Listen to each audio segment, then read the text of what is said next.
हजारों द्वीपों से बना इंडोनेशिया, एक ऐसी धरती जहां समुद्र, ज्वालामुखी और जंगलों ने सभ्यताओं को जन्म दिया। आज का इंडोनेशिया कभी छोटे छोटे कबीलों और समुद्री व्यापारियों की दुनिया था।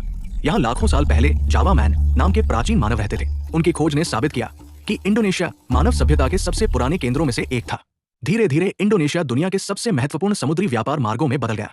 भारत, चीन और अरब के व्यापारी यहाँ मसालों की तलाश में आने लगे। भारत से आए व्यापारियों और विद्वानों ने इंडोनेशिया में हिंदू और बौद्ध संस्कृति फैलाई। रामायण और महाभारत की कहानियां यहाँ की कला का हिस्सा बन गई। 7वीं शताब्दी में श्रीविजय साम्राज्य उभरा। ये समुद्री शक्ति पूरे दक्षिण पूर्व एशिया के व्यापार को नियंत्रित करती थी। श्रीविजय केवल व्यापारिक शक्ति नहीं था, ये बौद्ध शिक्षा का महान केंद्र भी बन चुका था। जावा द्वीप पर शैलेंद्र वंश ने विश्व प्रसिद्ध बोरोबुदुर मंदिर बनवाया। ये आज भी दुनिया का सबसे बड़ा बौद्ध मंदिर माना जाता है। हिंदू संस्कृति का प्रभाव प्रम्बानन मंदिरों में दिखाई देता है। इन विशाल मंदिरों ने जावा को धार्मिक और सांस्कृतिक केंद्र बना दिया। 13वीं शताब्दी में मजापहित साम्राज्य उभरा। ये इंडोनेशिया के इतिहास का सबसे शक्तिशाली हिंदू साम्राज्य बना। महान सेनापति गजा माड़ा ने पूरे द्वीप समूह को एक करने की शपथ ली।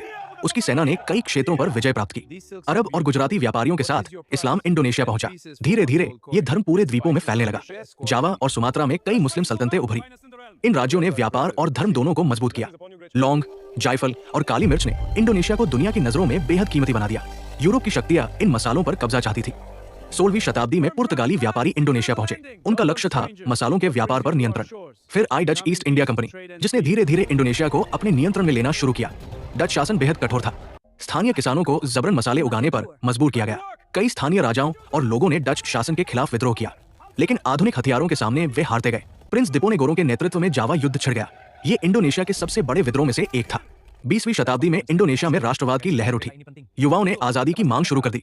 सुकर्णो नाम का एक करिश्माई नेता आजादी की आवाज बन गया। उसके भाषणों ने लाखों लोगों को प्रेरित किया।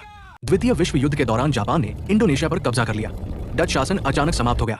17 अगस्त 1945 सुकर्णो और हत्ता ने इंडोनेशिया की स्वतंत्रता की घोषणा कर दी, लेकिन डच फिर लौटे। उन्होंने इंडोनेशिया पर दोबारा कब्जा करने की कोशिश की। 4 वर्षों तक भीषण संघर्ष चला। आखिरकार दुनिया ने इंडोनेशिया की आजादी को स्वीकार कर लिया। अब इंडोनेशिया एक स्वतंत्र राष्ट्र बन चुका था, लेकिन चुनौतियां अभी खत्म नहीं हुई थी। शीत युद्ध के समय इंडोनेशिया राजनीति और सैन्य संघर्षों में उलझ गया। देश में अस्थिरता बढ़ने लगी। जनरल सुहार्तो सत्ता में आया। उसका शासन दशकों तक चला और इंडोनेशिया तेजी से बदलने लगा। तेल, व्यापार और उद्योगों ने इंडोनेशिया की अर्थव्यवस्था को मजबूत किया। शहर तेजी से आधुनिक बनने लगे। 1998 में बड़े जन आंदोलनों के बाद सुहार्तो का शासन खत्म हुआ। इंडोनेशिया ने लोकतंत्र की राह चुनी। आज इंडोनेशिया दुनिया का सबसे बड़ा मुस्लिम बहुल लोकतांत्रिक देश है। ये प्राचीन परंपराओं और आधुनिक विकास का अनोखा संगम बन चुका है। ज्वालामुखियों की इस धरती ने साम्राज्यों का उत्थान देखा, उपनिवेशवाद की पीड़ा झेली और आखिरकार दुनिया के सबसे शक्तिशाली लोकतांत्रिक देशों में अपनी पहचान बना ली।